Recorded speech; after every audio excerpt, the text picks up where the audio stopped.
sebelumnya mungkin kita boleh panggilin dulu Kak Nanda nih untuk sapa-sapa teman-teman ya yang udah hadir. Nah, ini dia Kak Nandanya. Halo, selamat malam Kak Nanda. Halo, selamat malam Cita, selamat malam teman-teman semua. Gimana kabarnya? Wah, baik dong pastinya kabarnya. Kak Nanda sendiri gimana nih kabarnya? Puji Tuhan baik Cita. Terima kasih udah bertanya. Iya nih, pastinya juga Kananda nantinya udah nggak sabar ya mau dengerin presentasi dari teman-teman dan akan Bener banget. memberikan feedback juga sesi hari ini. So, Kak Nanda jangan kemana-mana, nanti kita ketemu lagi. Tapi mungkin nanti selama mendengarkan sesi presentasi dari teman-teman nih, Kak Nanda juga boleh standby di layar ya untuk memperhatikan slide dari teman-teman yang presentasi. Nah, kita panggil dulu peserta pertama kita ada Revan. Oke, sepertinya mungkin Revannya sedang terkendala ya. Ini tiba-tiba menghilang nih dari streaming. Kita masuk dulu ke peserta kedua kali ya, Kak Nanda, yang nanti akan Oke. maju duluan. Ada Murni, mungkin Murni nanti boleh juga on cam nih, biar nanti bisa face to face sama Kak Nanda ya. Dan kita mungkin tampilkan dulu slide-nya Murni untuk di-present. Dan sekarang kita panggilkan Murninya untuk gabung sama kita. Hai Murni. Halo Kak. Halo. Halo Murni. Apa kabar Murni? Alhamdulillah baik Kak. Wah, oke. Udah siap untuk presentasi sama Kak Nanda? Insya Allah siap Kak. Insya Allah siap. Oke, kalau gitu waktunya 10 menit untuk Murni presentasi dan stage is yours. Silahkan. Baik, bismillahirrahmanirrahim. Halo teman-teman semua, perkenalkan saya Murni Damayanti akan mempresentasikan hasil pengerjaan case study saya. Oh ya, sebelumnya saya berterima kasih kepada tim Revoyu karena sudah memberikan kesempatan kepada saya untuk melakukan presentasi pada malam hari ini. Baik, mungkin langsung next ke pembahasan selanjutnya. Nah, di sini terdapat penjelasan atau peraturan proyek yang telah diberikan Revoyu sebelumnya. Mungkin langsung aja ke pembahasan di sini, yaitu di sini ada case study yang pertama yaitu jaminan kesehatan Jawa Barat. Ini sudah terdapat kolom-kolom ya teman-teman, mulai dari kode provinsinya, kemudian jaminan kesehatannya apa, jumlah penduduknya berapa, dan sebagainya. Nah, kemudian di sini ada case study yang kedua, yang dimana yaitu jumlah vaskes atau fasilitas kesehatan di Jawa Barat. Nah, di sini kurang lebih sama isinya seperti yang sebelumnya. Yang membedakan hanyalah jenis kesehatan apa, kemudian jumlah vaskesnya apa, dan satuannya apa. Oke, kemudian, nah di sini dari kedua case tersebut yang sudah dipaparkan sebelumnya. Nah, untuk hasil analisis data yang telah saya dapatkan itu terdiri ada 4 macam, teman-teman. Yang pertama yaitu jumlah penerima jaminan kesehatan di tiap kota. Kemudian yang kedua ada jumlah vaskes atau fasilitas kesehatan di tiap kota. Yang ketiga ada perbandingan antara jumlah vaskes dan jumlah penduduk.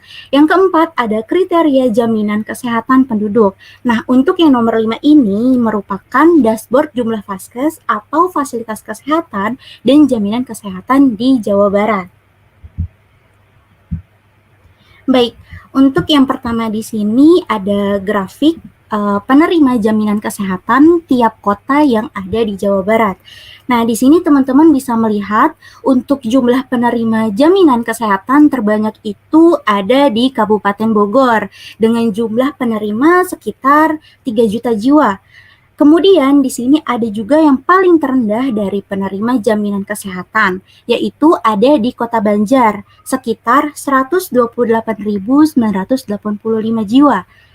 Kemudian untuk next selanjutnya ada jumlah vaskes atau fasilitas kesehatan dari tiap kota yang ada di Jawa Barat, yaitu untuk jumlah vaskes terbanyak ada di Kabupaten Bogor sekitar 5.128, sedangkan yang terendah itu ada di Kota Banjar yaitu sekitar 239.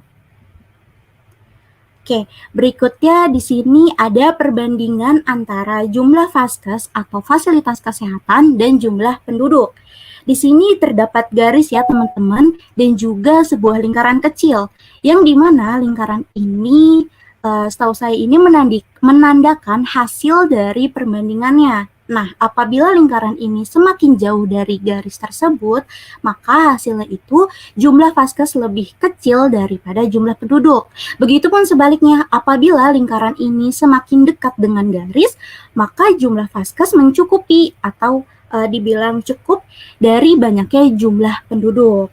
Seperti itu. Baik, di sini ada kriteria jaminan kesehatan penduduk.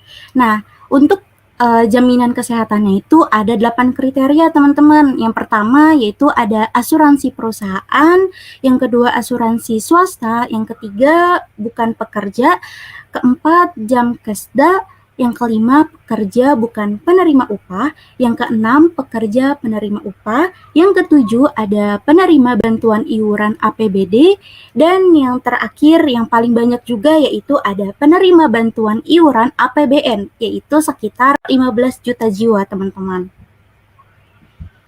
Nah, ini yang terakhir ada dashboard dari hasil analisis saya, yaitu ada 4 grafik yang sudah menjadi kesatuan yang udah saya jelaskan sebelumnya, yaitu ada jumlah penerima jaminan kesehatan tiap kota, kemudian ada jumlah fasilitas tiap kota, yang ketiga ada perbandingan antara jumlah vaskes dan jumlah penduduk, dan yang keempat ada kriteria jaminan kesehatan penduduk.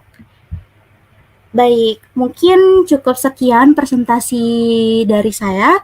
Mohon maaf apabila ada kesalahan kata dan mohon koreksinya. Terima kasih, selamat malam semuanya.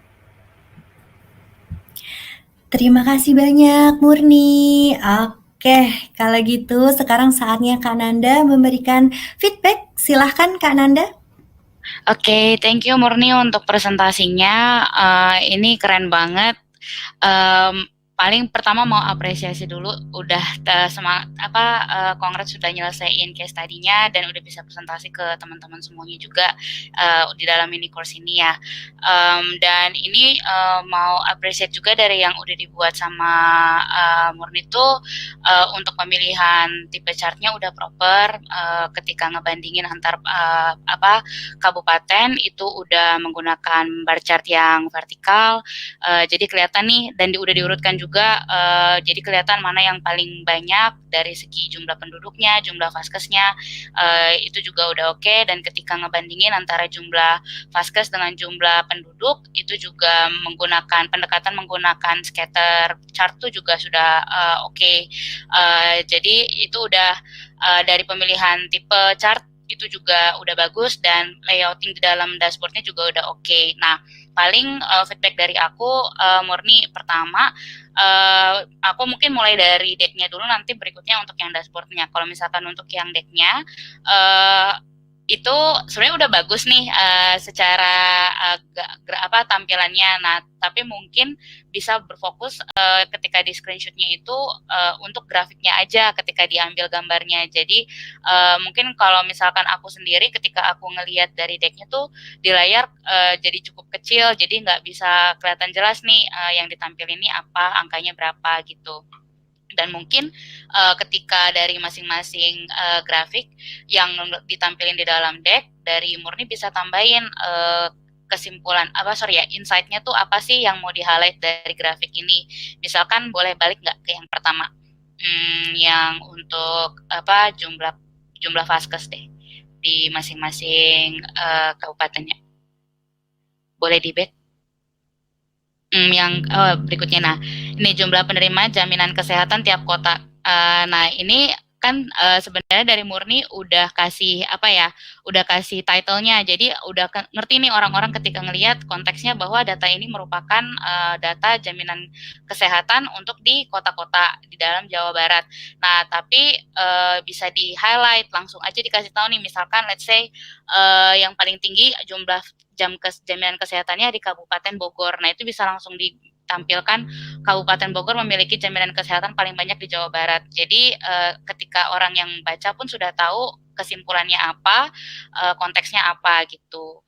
Dan mungkin terakhir di dalam deck rekomendasinya misalkan udah dapet nih insight-nya dan itu bisa dikompil jadi satu slide, kesimpulannya tuh keseluruhan dari insight-insight yang udah kamu cari di dataset ini tuh apa. Jadi tadi udah bagus, apa yang di depannya kan udah ada opening-nya nih, apa aja yang mau diliatin, nah di belakangnya juga harus ada closing-nya juga. Paling itu untuk deck-nya. Nah yang kalau untuk dashboard-nya, boleh balik ke tampilannya dashboard-nya nggak, Murni?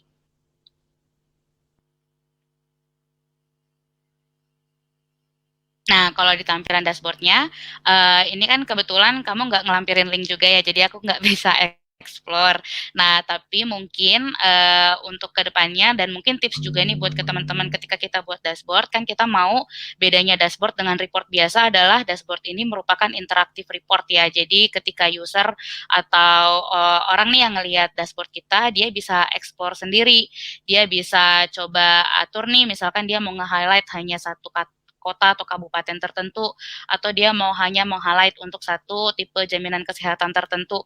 Nah, itu bisa ditambahin nih di bagian atas atau di bagian paling kanannya untuk filter-filter yang bisa di-explore, yang bisa dipilih sama sama si user pengguna dashboard ini. Jadi ini kayak tips aja sih untuk membedakan dashboard yang udah kita buat dengan report biasa gitu.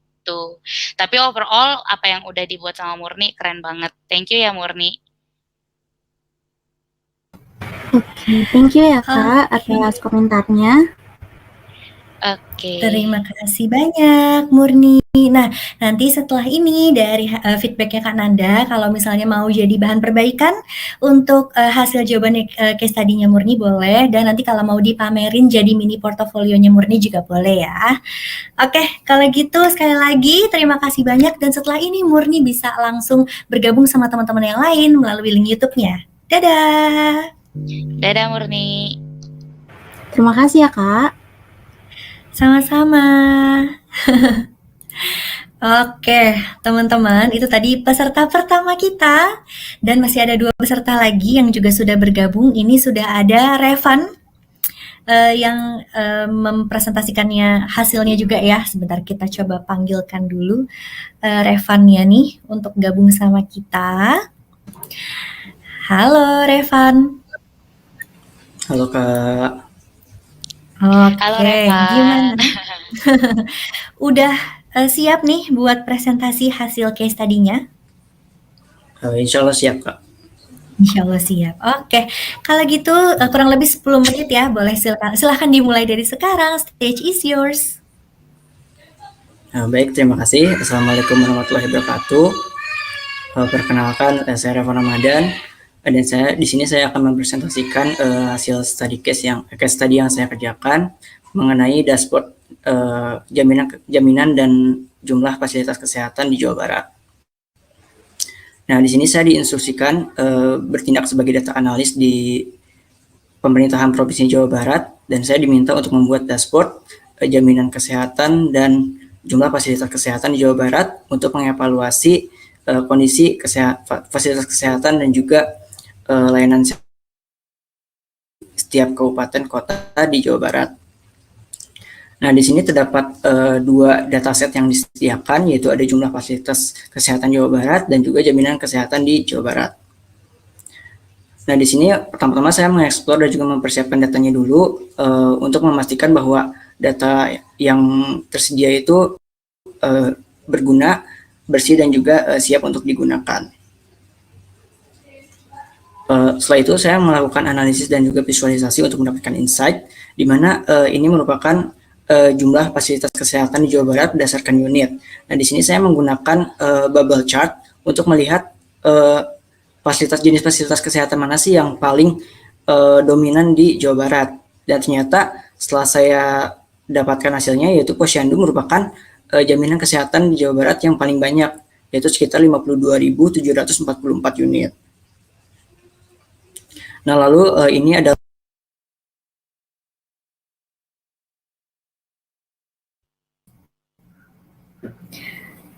Oke, halo. Terputus ya sepertinya. Kayaknya ada Oke. kendala koneksi. Kita tunggu dulu. Oke. Coba ya, kita akan cek dulu Revan apakah bisa bergabung kembali dengan kita. Sebentar ya teman-teman. Nah, sudah kembali lagi nih sepertinya. Oke, sudah kembali lagi. Maaf Kak, jaringannya lagi jelek. Gak apa-apa. Oke, bisa dilanjutin aja dari yang tadi terputus, nggak apa-apa Revan slides-nya ya. Silahkan. Nah, lalu ini adalah jaminan fasilitas kesehatan di setiap kabupaten atau kota berdasarkan jenisnya. Di sini saya menggunakan stack bar chart untuk melihat persebaran fasilitas kesehatan itu di setiap kabupaten kota itu seperti apa, dan ternyata di setiap kabupaten atau kota itu yang paling banyak tetap Posyandu ya, jadi berkisar antara 199 sampai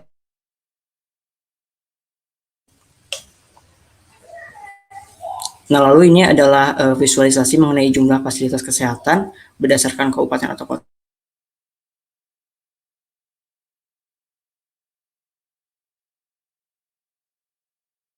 Ribu 128.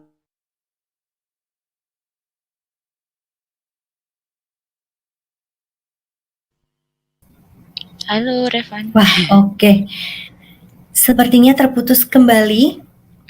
Kayaknya. Oke. Kalau Apa gitu, mau next dulu, kita lanjut dulu ya ke peserta kedua. Ada Valen yang juga sudah standby nih. Kita lanjut dulu ke Valen, teman-teman. Nanti untuk Revan kita lanjut lagi. Nah, ini dia Valen yang sudah ready beserta dengan slides-nya. Kita tampilkan dulu. Ya, oke. Valen, hai. Halo. Halo Kak, apakah suara saya sudah terdengar? Sudah aman.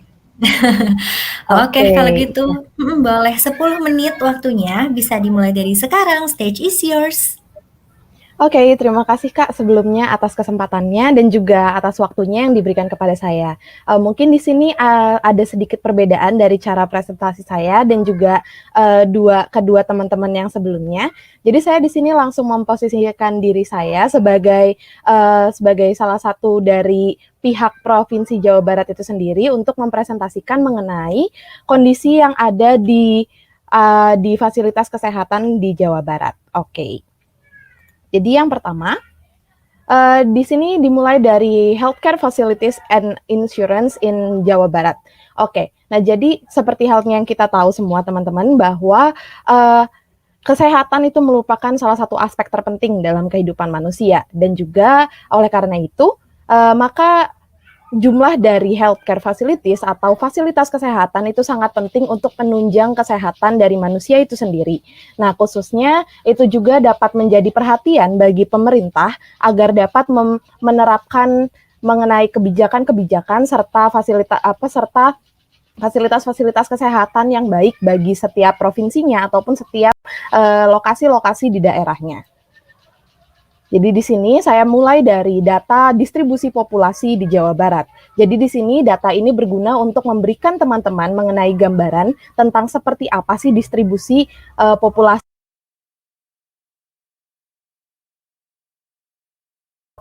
yang ada di Jawa Barat. Dan dari sini kami dapat menyimpulkan bahwa Jawa Barat merupakan sebuah provinsi yang memiliki jumlah populasi yang sangat tinggi, yang mana jumlah populasi tertinggi itu dipegang oleh Bogor, oleh Kota Bogor, lalu diikuti dengan Bekasi dan juga Sukabumi, dan juga kota dengan jumlah populasi terendah itu dipegang oleh Kota Banjar.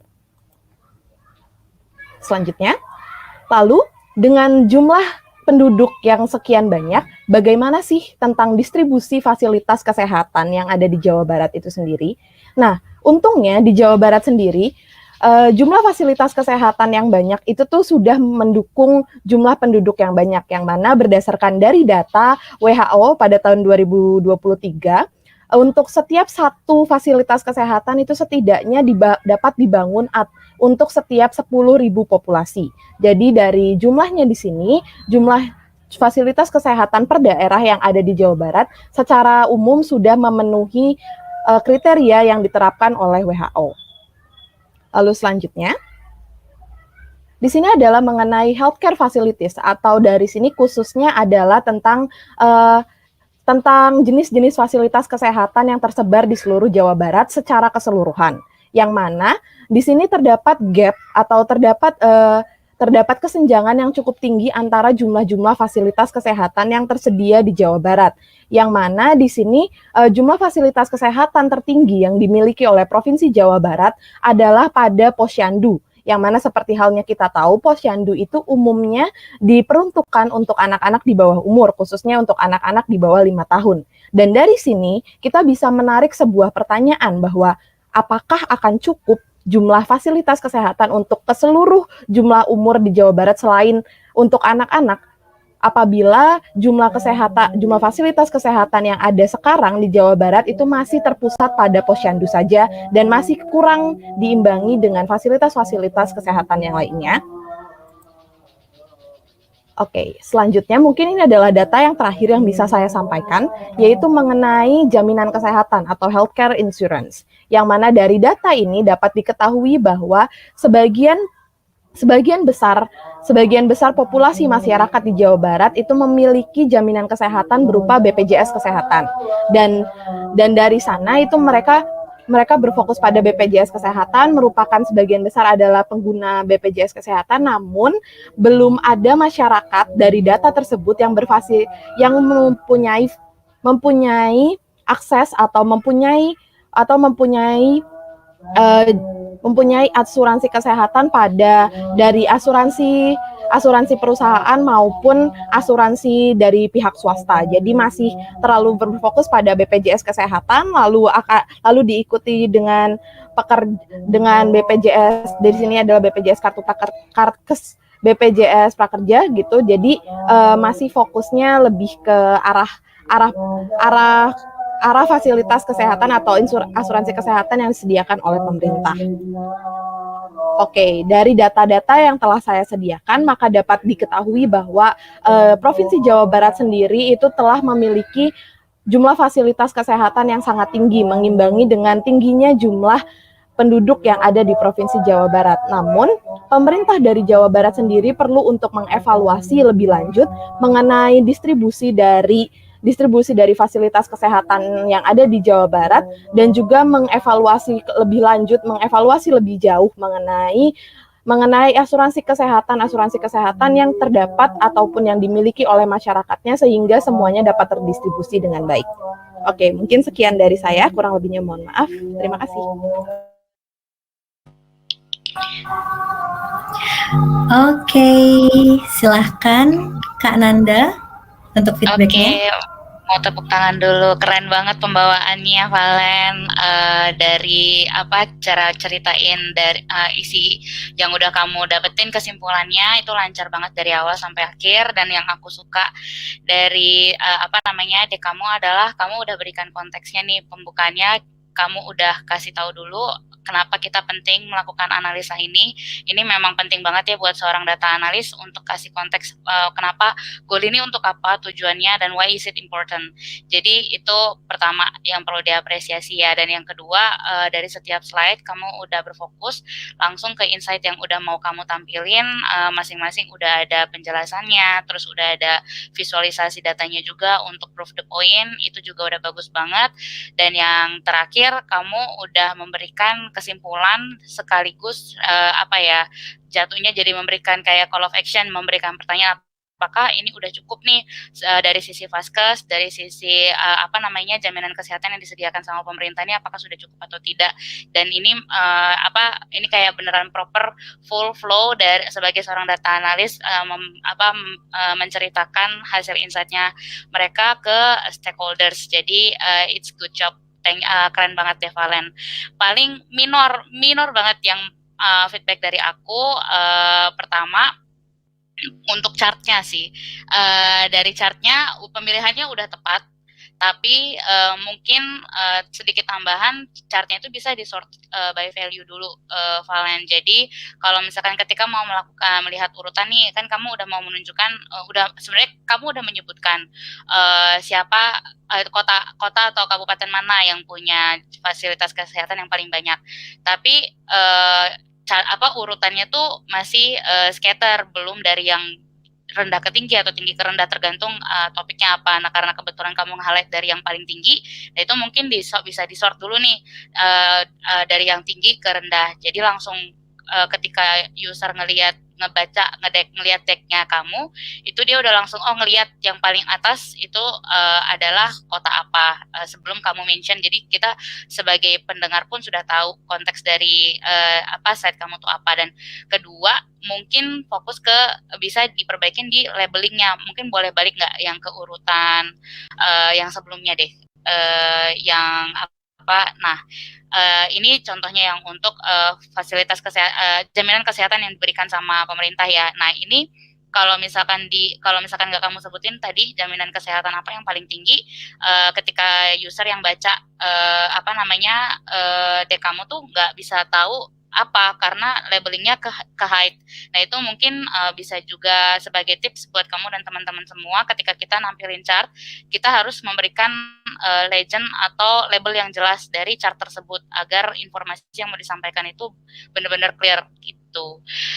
Ini short feedback dari aku, minor banget sih, sedikit technicalities dari visual chartnya aja, tapi overall flow ketika kamu ceritain untuk case study-nya itu udah keren banget. Good job, Valen. Oke, thank you so much Kak for your feedback. Thank you so much, Valen. Untuk sudah presentasi, seperti biasa hasil feedbacknya bisa dijadikan bahan perbaikan mungkin, dan bisa dipamerin juga jadi mini portofolionya Valen. Oke, kalau gitu sekarang Valen udah bisa move ke YouTube ya, sama teman-teman yang lain. Oke, terima kasih Kak. Dadah. Oke. Nah, sekarang kita masuk lagi ke Revan yang juga sudah kembali bersama kita. Dan kita tampilkan slides-nya.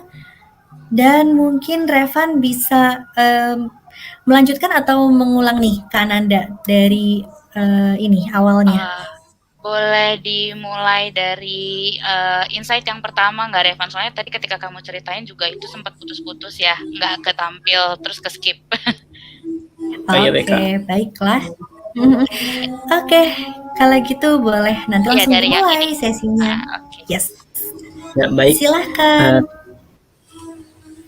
Ya, jadi ini merupakan visualisasi mengenai jumlah fasilitas kesehatan di Jawa Barat berdasarkan unitnya, di mana di sini saya menggunakan bubble chart untuk melihat jenis fasilitas kesehatan mana sih yang paling banyak di Jawa Barat. Dan ternyata yang paling banyak di Jawa Barat itu ialah Posyandu, di mana Posyandu ini memiliki jumlah fasilitas sebanyak 52.744 unit.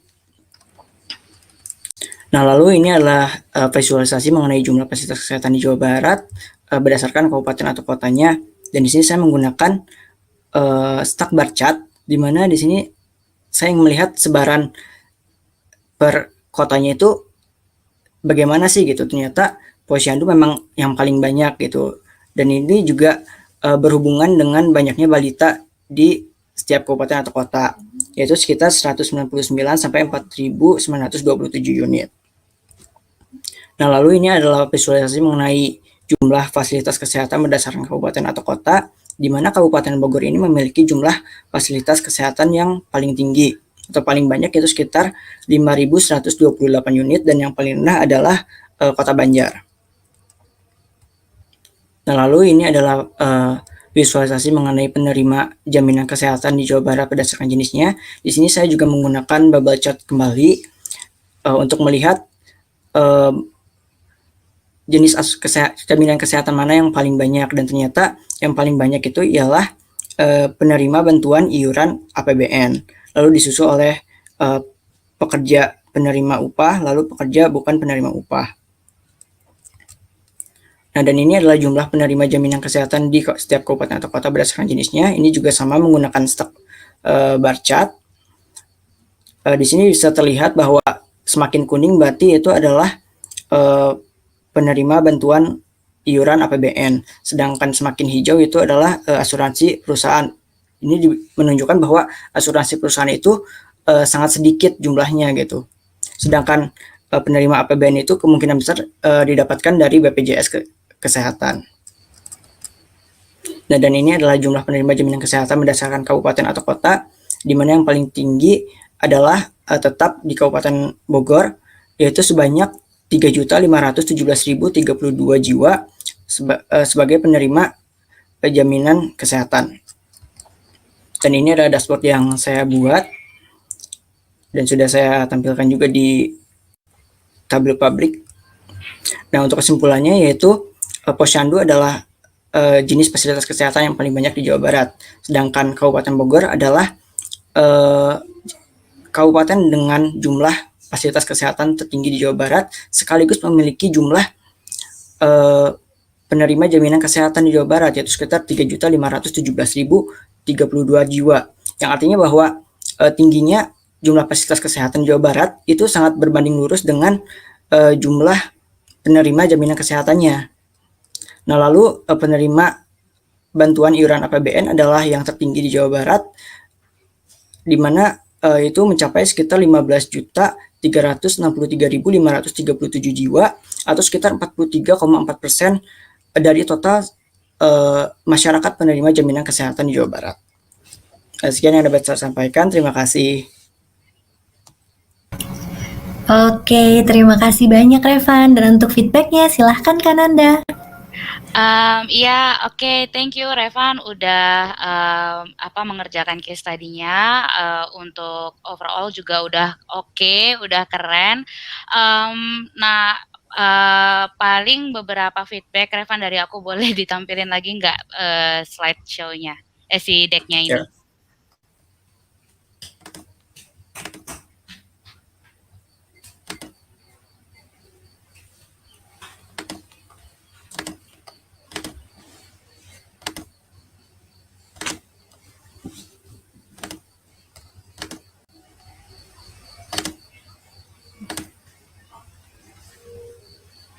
Nah, paling beberapa sih minor juga.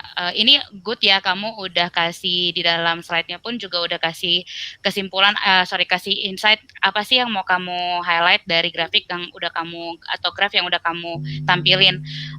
Nah, mungkin untuk pertama dari gambar grafnya dulu, ini kan kamu mau nge-highlight nama kabupaten sama kotanya ya, mana yang dia paling banyak penerima jaminan kesehatan dan paling banyak fasilitas kesehatannya.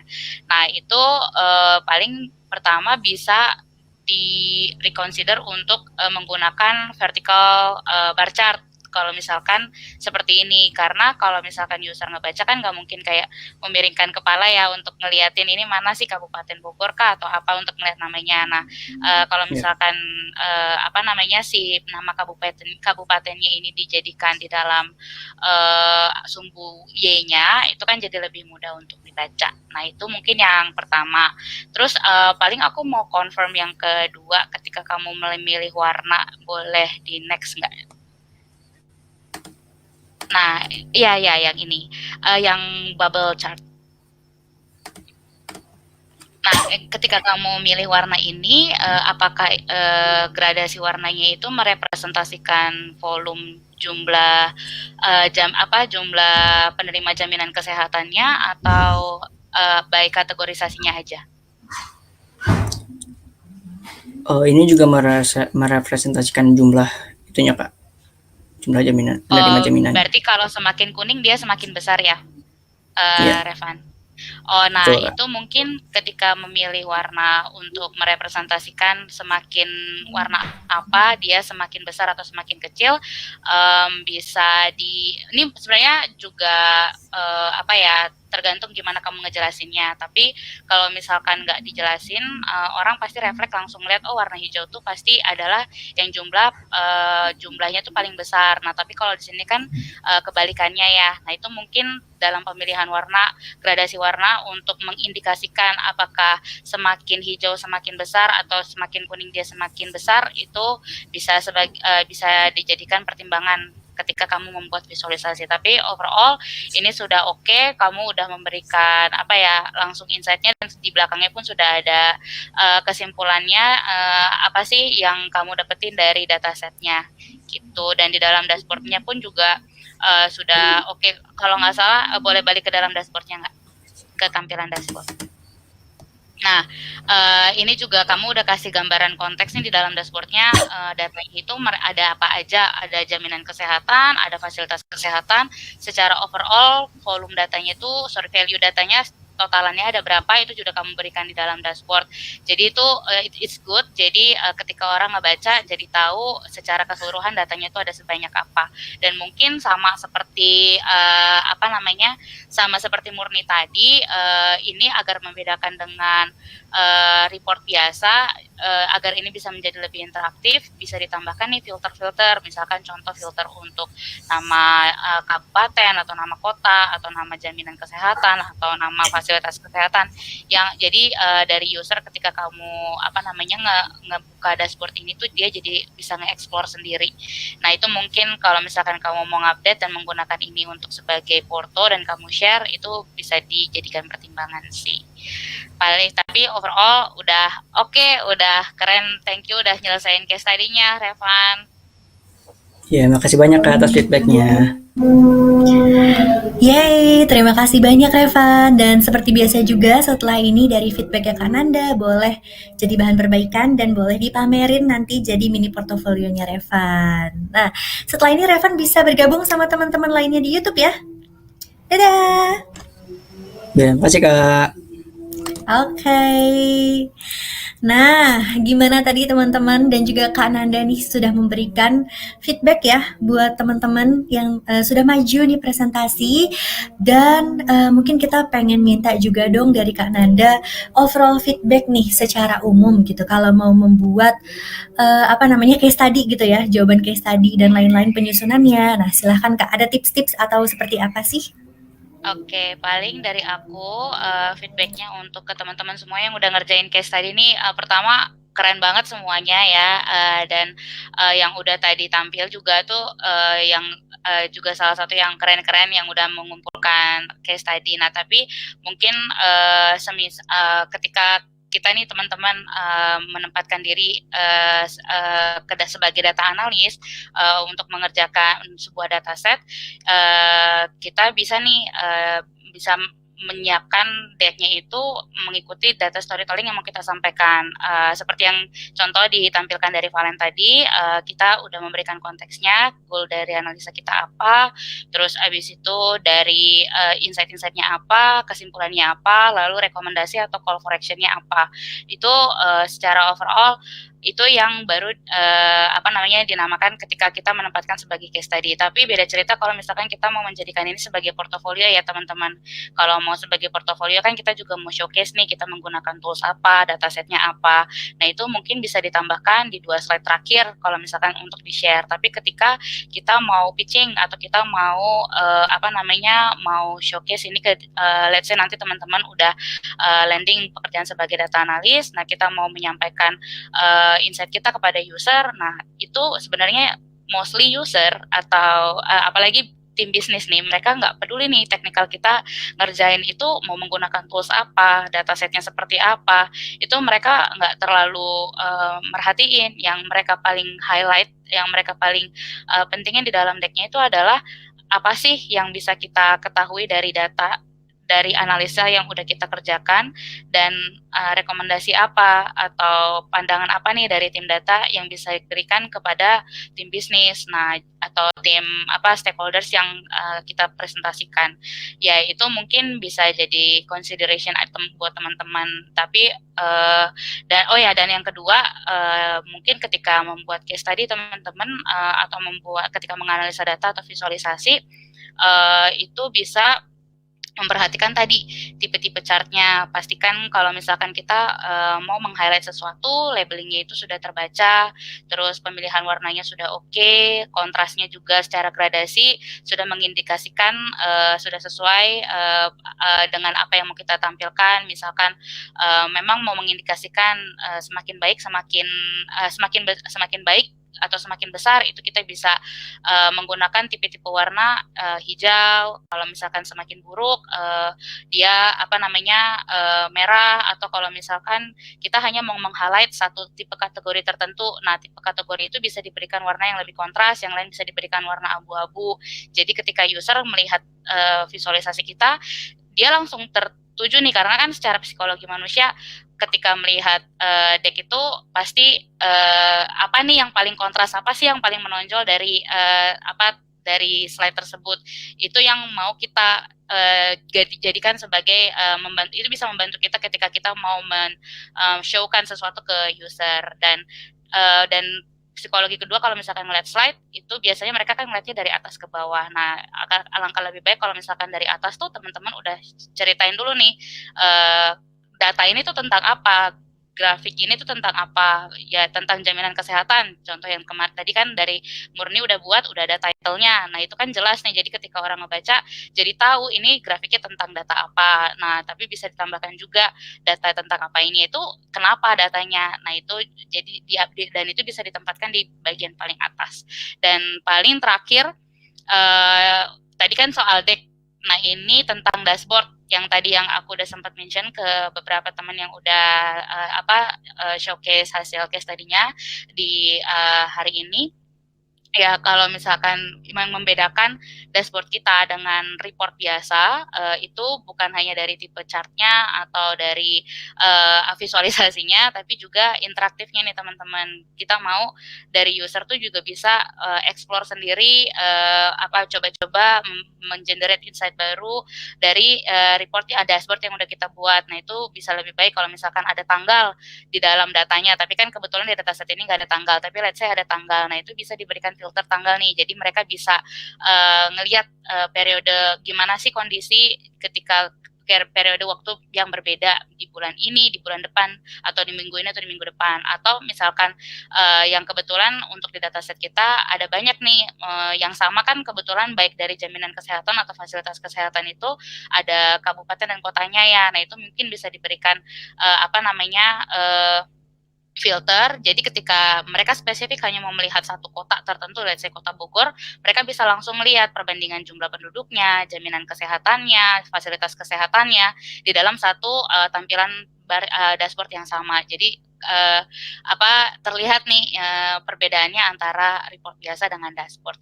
Itu aja sih paling teman-teman tips atau general feedback dari aku terkait teman-teman yang udah submit study case-nya. Gitu, Cita. Oke, wah terima kasih banyak nih Kak Nanda. Jadi buat teman-teman mudah-mudahan setelah ini mungkin dari tadi overall feedbacknya Kak Nanda juga, kalau mau memperbaiki sedikit-sedikit jawaban case tadi yang kemarin juga boleh ya, biar nanti mungkin mau dipamerin juga gitu ya di LinkedIn jadi mini portfolio. Tadi tipsnya kalau mau jadi mini portfolio ada ya tools-tools apa nih yang digunakan, dijelasin juga gitu. Oke, kalau gitu Kak Nanda terima kasih banyak. Nanti kita ketemu lagi sama Kak Nanda pada saat bacain pertanyaan. Tapi sekarang aku mau bacain dulu review updates. Jadi Kak Nanda jangan kemana-mana ya. Thank you Kak. Thank you. Oke teman-teman, sekarang kita masuk dulu ya ke review updates nih. Nah, aku pengen tanya satu kata buat para kandidat kita di malam hari ini. Aku pengen tahu dulu gimana menurut teman-teman tadi dari 3 peserta yang sudah berani mempresentasikan hasil case tadinya. Coba tulis satu kata menurut kalian untuk para kandidat kita malam hari ini. Wah, coba tulis-tulis dulu di kolom live chatnya. Yang pasti tadi kalau dari Kak Nanda sendiri bilang overall udah oke, udah good gitu ya. Aku pengen tahu kalau dari teman-teman nih gimana kesan-kesannya teman-teman melihat, wah ini pada bilang nice, keren ya. Apalagi presentasi di depan 200 orang malam hari ini pastinya keren banget. mudah-mudahan teman-teman mungkin nanti kalau mau ikutan juga ya, kayak Murni gitu ya, atau kayak Valen, atau kayak Revan tadi ingin presentasi juga, bisa nih nanti ikutan lagi kerjain case study di mini course selanjutnya. Nah, sekarang aku pengen tanya lagi, dari skala 0 sampai 10 teman-teman, kira-kira seberapa sulitkah case study yang ada di Revoyu mini course data analytics kali ini?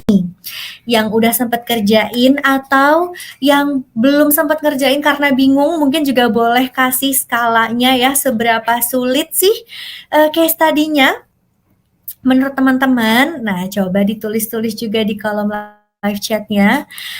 Apakah ada yang 1,5? Wah, ada yang 10? Ada yang 0 nggak nih? Mungkin gampang banget gitu ya. Mungkin wah, ada yang 11 juga. Coba. Ada yang mungkin udah lancar menggunakan tools-tools sehingga mungkin case study-nya dirasa mudah buat teman-teman. Oke, beragam ya skalanya ya. Tapi yang pasti mudah-mudahan dari sesi malam hari ini, baik yang belum sempat mengerjakan ataupun yang juga sudah selesai mengerjakan, jadi semakin punya gambaran ya. Tadi dapat insight-insight juga dari feedback yang diberikan oleh Kak Nanda. Dan kalau misalnya teman-teman nantinya gabung juga di Revoyu Full Stack Program, teman-teman bisa ikutan yang namanya Revoyu Labs nih. Jadi di sini teman-teman bisa kerjain projects, di mana nanti selama pengerjaan project ini bakalan ada mentor yang berpengalaman yang mendampingi kalian ya, supaya nanti hasil dari projectnya bisa makin maksimal. Dan nanti akan ada feedback juga supaya hasil dari projectnya ini makin cantik kalau mau dijadikan portofolio ya. Terutama buat teman-teman di sini yang asalnya fresh graduate ataupun karir switcher, gimana sih caranya supaya bisa terhitung punya pengalaman di bidang data analytics walaupun belum pernah bekerja di bidang data sebelumnya. Nah, silahkan nanti boleh juga dimanfaatkan project-project yang ada di Revoyu Labs ini gitu, karena nanti teman-teman bisa hands on langsung mengerjakan project dengan nanti ada experience mentor, terus juga bisa dimasukkan ke portofolio kalian. Dan pastinya akan ada pendampingan, ada guidance ya dari mentor supaya nanti pengerjaannya juga bisa makin maksimal, terus bisa makin nge-boost gitu ya. Kira-kira kalian bisa semakin punya nilai tambah nih kalau mau bersaing sama kandidat lainnya di bidang data analytics. Apa aja sih kira-kira support system yang ada di Revoyu Labs? Jadi nanti di sini teman-teman ada banyak banget nih. Gak cuma satu mentornya ya. Jadi nanti ada beberapa nih. Yang pertama, selain ada mentor, teman-teman juga akan ketemu sama data analytics strategist. Terus juga akan ada account coordinator, dan terakhir juga akan ada expert di bidang data analytics yang akan mendampingi pengerjaan proyeknya teman-teman. Nah, kalau kalian kepo nih lebih lanjut kira-kira seperti apa Revoyu Labs untuk bisa membantu memperbanyak portofolio kalian, nah silahkan bisa dibaca jurnalnya di bawah ini ya. Nanti juga boleh dibantu diketikin ulang sama support squad supaya teman-teman juga bisa baca-baca lagi setelah ini mengenai Revoyu Labs dan gimana caranya nanti teman-teman bisa punya project untuk dijadikan portfolio. Nah, ini contohnya nih teman-teman, ada beberapa project-project dari para alumni yang sudah dikerjakan oleh mereka ya di Full Stack Data Analytics Program, yang pastinya project-project ini juga bisa dijadikan portfolio, dan pastinya teman-teman juga bisa kepo-kepo dan intip-intip berbagai macam portfolio yang udah pernah dibuat sama alumni-alumni sebelumnya. Nih ada lagi ini jurnal yang dibocorin ya di sini. Jadi di sini isinya adalah beberapa contoh portofolio, mungkin nanti bisa dijadikan bahan referensi juga buat yang kepingin menyusun portofolio itu seperti apa sih dan lain sebagainya. Nanti juga boleh diketikin lagi sama support squadnya supaya teman-teman bisa punya materi-materi ataupun referensi-referensi ya terkait portofolio. Nah, nanti silahkan boleh dicek-cek juga nih yang ada di sini dari hasil project alumni di Revoyu Full Stack Data Analytics Program. Oke, kalau gitu kita langsung aja masuk ke Q&A bareng sama Kak Nanda. Tapi sebelumnya kita share screen dulu pertanyaan yang sudah masuk nih. Kira-kira ada berapa banyakkah pertanyaannya? Nah, ini dia, dan mungkin kita bisa panggilkan lagi Kak Nanda untuk bergabung menjawab nih pertanyaan-pertanyaan yang sudah ada. Welcome back, Kak Nanda. Halo. Ini dia pertanyaan-pertanyaannya. Ada 8 pertanyaan, kita bacain dari yang paling atas, dari Anonymous. Izin bertanya Kak, bagaimana ya cara define problem dengan baik? Apakah harus diskusi dulu dengan stakeholders, baru setelah itu bisa define problemnya? Oke, memang kalau misalkan ketika kita diberikan task nih, project data analysis nih teman-teman sama user atau stakeholders, itu kita wajib harus ada diskusi dulu nih dari stakeholders-nya. Kita harus tahu sebenarnya problemnya itu penting atau bukan penting atau enggaknya ya. Kayak is it important, urgensinya bagaimana, terus level importantnya seperti apa, terus abis itu goal-nya apa, kalau misalkan ini tidak terjawab, impact-nya seperti apa. Nah itu biar kita, biar kita tahu nih secara level prioritas dan urgensinya dibandingkan dengan data project lain itu dia bagaimana. Dan kedua, ketika ngedefinisin problem, itu kita harus pecah-pecahin dulu nih teman-teman problemnya itu sedetail mungkin. Jadi baik itu dari kita mau ngelihat problemnya tuh metriknya yang dibutuhkan tuh apa aja.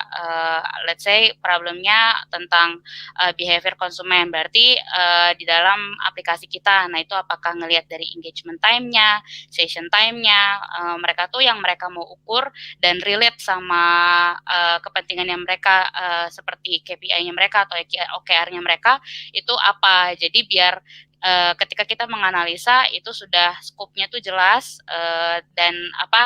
dan ya sesuai dengan yang dibutuhkan sama user. Dan itu memang penting banget teman-teman sebelum dimulainya analisa project nih, teman-teman udah ngambil data dari database dengan atau mulai nganalisa, ya teman-teman udah diskusi dulu dengan stakeholders-nya, scope dari definisi dari problemnya ini apa, mau dilihat periodenya apa aja, terus key metrics-nya apa aja, dan framework analisanya tuh mau seperti apa. Jadi ya agar align aja sih teman-teman dengan nanti hasil analisanya dengan apa yang dibutuhkan sama user. Gitu. Oke, semoga terjawab ya. Ini mungkin juga mewakili pertanyaan yang di bawahnya ya Kak Nanda, cara mendefinisikan problem statement. Jadi kita checklist dua-duanya nih. Siapa nih? Yang kedua si Milky Tio ya, kita checklist juga. Semoga terjawab.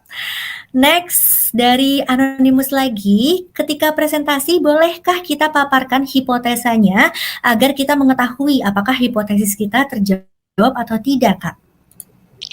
Oh, justru ini harus banget. Jadi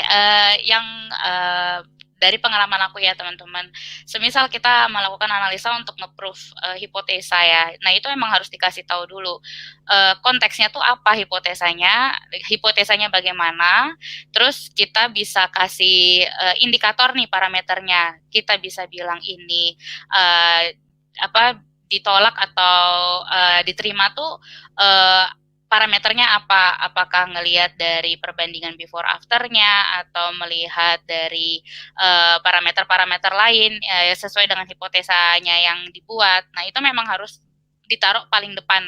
Dan ketika selesai dari bercerita hasil insight-nya, ya itu diberikan kesimpulan bagaimana hipotesanya, apakah terbukti atau tidak gitu. Oke, jadi malah harus ya dituliskan dulu nih, dipaparkan dulu hipotesanya. Next ya, kita checklist. Selanjutnya masih dengan Anonymous, apakah ini orang yang sama? Bagaimana cara melakukan analisis data yang tepat untuk mengetahui root cause dari suatu problem, Kak? Oke, metode root cause itu sebenarnya juga banyak ya teman-teman, bisa pakai fishbone, bisa pakai YYY, ada banyak sebenarnya metodenya. Jadi kalau misalkan bagaimananya itu nggak mungkin aku jelasin satu-satu di sini, tapi mungkin kalau teman-teman ikut full stack ini akan ada satu modul sendiri, satu week sendiri belajar mengenai gimana sih kita ngedefinisin problem, bagaimana kita menganalisa root cause, dan dan ini memang penting sih dia lakukan di awal. Jadi kalau misalkan dikasih problem statement dari usernya tuh terlalu scope-nya luas gitu ya teman-teman, dan kalau mau menganalisa tuh terlalu nggak clear kita mau mulai dari mana. Ini kita bisa diskusiin dulu yang tadi di awal, ngobrol dengan stakeholders, kita coba brainstorm, kita pakai tadi bisa dari multiple tools, kita mau pakai Fishbone atau YYW atau yang lainnya, ada banyak itu buat kita mana nih yang mau di-address duluan, mana yang possible buat kita bisa kejar duluan buat buktiin bener nggak ya bahwa root cause yang udah kita cari, yang udah kita buat ini bener atau enggak, terus sejauh apa, sebesar apa kontribusi penyebab masalah itu terhadap overall, bagaimana itu impact ke bisnis kita. Nah itu bisa dilakukan di awal gitu. Oke, semoga terjawab ya. Bener banget, nanti kalau misalnya teman-teman gabung di Full Stack, ini ada 1 minggu full belajar gitu ya, understanding business problem, supaya bisa tahu root cause-nya gitu ya. Nanti akan diasah skill-nya teman-teman, jadi nggak cuma nanti belajar pengolah data dan tools-nya aja, jadi teman-teman juga bisa pelajarin memahami business problem-nya. Nah, next dulu ya teman-teman, masih dengan Anonymous ini. Dalam presentasi, apakah lebih bagus kita presentasi mengenai cleaning gitu Kak, atau ke poinnya langsung? Nah, yang tadi aku sempat mention teman-teman, kalau misalkan ketika presentasi ke stakeholders nih ya, posisinya kita sebagai data analis sudah mau menceritakan analisa kita ke user atau stakeholders, mereka tuh nggak terlalu memperhatikan cara kita melakukan analisa tuh apa, tools-nya apa, datasetnya apa. Ya mungkin ada beberapa user yang technical, mereka akan nanya technical juga, mereka akan nanya, ini datanya dari tanggal berapa sampai tanggal berapa, atau kamu ngambil dari database mana atau dataset mana atau table apa, itu mungkin akan ada yang beberapa nanya. Tapi secara umumnya, apalagi kalau misalkan kita mau presentasi ke bisnis user nih, itu mereka nggak terlalu merhatiin apakah kita sudah melakukan cleaning atau tidak, atau mereka kita menganalisa pakai statistical approach seperti apa, itu mereka nggak terlalu peduliin. Nah itu kalau jadi kita bisa langsung to the point aja, apa insight-nya yang bisa kita berikan kepada mereka. Tapi beda cerita kalau misalkan yang mau teman-teman buat presentasinya itu untuk portofolio yang tadi. Kalau ya untuk portofolio kan kita mau showcase-nya ke orang lain tentang technical skills-nya kita juga ya. Kita mau kasih tahu nih, kita udah mengerjakan datasetnya itu sesuai proper flow. Pertama dari ngambil datasetnya, ya kita melakukan cleaning, baru kita melakukan analisa. Nah itu boleh tuh diceritain di dalam deck-nya, mau pakai tools apa, datasetnya apa, itu juga boleh di dalam deck-nya ditulis gitu. Ya mungkin kita bisa pintar-pintar memposisikan kita tuh mau cerita ke siapa aja sih teman-teman, biar lebih sesuai aja apa yang kita berikan dengan audiensnya tuh siapa gitu. Oke, semoga terjawab ya pertanyaannya Anon nih. Anon semua kayaknya yang nanya ya Kak hari ini. Ya, kok Apakah malu-malu malu-malu? sih? Kita checklist. Oke, ini 3 pertanyaan terakhir. Dari Anon lagi mau nanya, hasil data yang aku punya sama data oleh Coach Akbar kok bisa beda ya untuk data visualization Tableau, contohnya jumlah posyandu di aku 52.000 sekian-sekian, sedangkan di Kak Akbar 47.000 sekian-sekian. Oke, kalau kayak gitu gimana ya Kak Nanda? Oke, ini aku juga udah sempat cek ya teman-teman. Emang angkanya kalau misalkan dilihat untuk tipe kesehatan, fasilitas kesehatannya, emang kalau untuk melihat satu datanya ini sendiri, dia 52.744 setelah kita nge-remove duplicate. Nah, tapi kalau misalkan kita coba join nih teman-teman dengan data yang satunya lagi, kan ada 2 dataset ya. Itu kalau misalkan kita gabung, itu bisa kan diambil unionnya, ada gimana tuh ya, diambil irisannya tuh. Jadi kalau misalkan ada beberapa, di salah satu dataset ada kota atau kabupaten yang nggak ada, nah itu kan berarti jumlah datanya row-nya tuh hilang. Nah itu yang bisa menyebabkan selisih nih teman-teman ke jumlah datanya antara yang ada di kunci jawaban dengan yang ada di yang teman-teman kerjain. Ya, tapi balik lagi ini depends ke perspektif kita. Kalau mau fokus hanya mau ngelihat ke jumlah fasilitas kesehatan dengan data yang available tanpa sebelum dijoinin juga nggak apa-apa. Tapi kalau misalkan karena kita mau ada perbandingan nih, ada perbandingan antara jumlah penduduk dengan jumlah dari jumlah jaminan kesehatan dengan fasilitas kesehatan dan perlu kita gabungkan, yaitu ada chance jumlah datanya berkurang value-nya gitu. Oke, jadi semoga terjawab ya Anon. Untuk Iya. pertanyaannya kita checklist dulu. Ini buat yang malu-malu bertanya nih, kalau kata Kak Dezu ya, malu bertanya sesat di pelaminan. Waduh. Iya, aku salah ketawa sedikit karena ya. itu. Oke, 2 pertanyaan terakhir nih Kak. Wah, habis ya. Kita bacakan Iya semua nih. ya. Dari Anon, saat menganalisis data, berarti data cleaning itu merupakan hal wajib yang harus dilakukan ya. Apakah dengan tanpa data cleaning sudah bisa mendapatkan jawabannya? Nah, ini kalau teman-teman ingat di week pertama, Kak Vanessa sempat mention ya, aku lupa di day 1 atau day 2, garbage in, garbage out. Ingat ya teman-teman. Jadi kalau misalkan kita menganalisa data yang masih kotor, hasilnya pun kotor juga. Ya bisa, kalau misalkan datanya duplikat, let's say kita mau ngelihat nih jumlah penduduk atau enggak jumlah berapa banyak sih kategori fasilitas kesehatan yang ada di kabupaten tertentu. Tapi ternyata pengkategoriannya itu nggak jelas nih. Ada yang dia nulisnya Posyandu atau ada yang nulisnya Posyandu. Nah, itu kan jadi kehitung yang A-nya ada 2. Nah, itu kan jadi kehitung 2 ya, padahal dia satu kategori yang sama. Nah, artinya nanti kesimpulan yang kita berikan, ada berbagai macam banyak nih kategori fasilitas kesehatan yang disediakan di kota tertentu. Padahal sebenarnya dia cuma satu, dan itu yang bisa dengan kita memberikan wrong insight, itu bisa leading to wrong decision. Itu ya teman-teman, resikonya sebagai seorang data analis kalau misalkan kita memberikan data yang salah, itu kita bertanggung jawab juga dalam pengambilan keputusan yang salah. Jadi harus kita pastikan dulu sebelum datanya itu kita proses, sebelum kita mulai melakukan proses analisa, data yang kita buat itu sudah clean, pengkategoriannya sudah konsisten, penanggalan sudah, data type-nya sudah sama semua dari semua kolom, pokoknya semua parameter yang perlu kita cleaning yang kemarin teman-teman sempat dapetin ya ketika di dalam simulasi, itu ya wajib dilakukan sebelum ada melakukan analisa. Gitu sih teman-teman.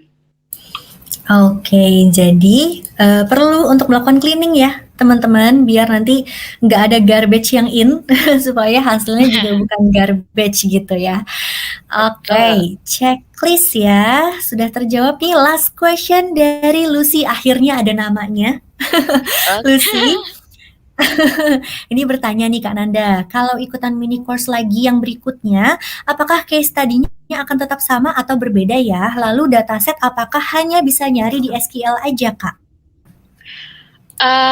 Wah, ini mungkin dari Cita kali ya bisa jelasin untuk datasetnya tadi. Tapi seingat aku kalau dia kombinasinya beda, misalkan yang sekarang SQL dan Tableau, tapi berikutnya SQL dan GDS, case study-nya beda kan ya Cita ya? Iya betul. Jadi setiap batch mini course case tadinya bakalan beda, datasetnya juga bakalan beda. Jadi teman-teman kalau mau tetap ikutan kerjain case tadinya, buat koleksi portofolio gitu ya juga boleh banget ya Kananda, biar nanti makin banyak tools yang bisa digunakan, makin bisa tershowcase juga nih kira-kira udah bisa mengolah data apa aja dan lain-lain. Juga boleh banget buat teman-teman bisa ikutan lagi di mini course selanjutnya kalau mau kerjain case study yang berbeda dari yang batch ini gitu. Dan buat Kak Nanda nih berarti karena udah last question, Mhm. Kita, Ini ada satu ya. pertanyaan yang belum dijawab nih. Dataset Apa hanya tuh? bisa nyari di Gimana? SQL ya? Oh, iya Oke, iya ya iya. mungkin yang kalau kemarin teman-teman dapetin, di ketika simulasi SQL menggunakan BigQuery, itu kan sudah ada dataset public-nya ya yang disediakan dari Google yang bisa kita coba explore untuk kita coba query-in data-datanya. Nah itu sebenarnya salah satu sumber, yang bisa dipakai untuk latihan teman-teman. Tapi kalau di luar dari BigQuery, teman-teman mau latihan untuk dataset menggunakan tools lain, let's say teman-teman mau coba sendiri menggunakan Python atau mau coba sendiri menggunakan Tableau tanpa mau melewati BigQuery, sebenarnya banyak juga data website atau platform yang menyediakan public dataset yang bisa di-download. Salah satu yang sering aku visit buat ambil datasetnya itu ada Kaggle.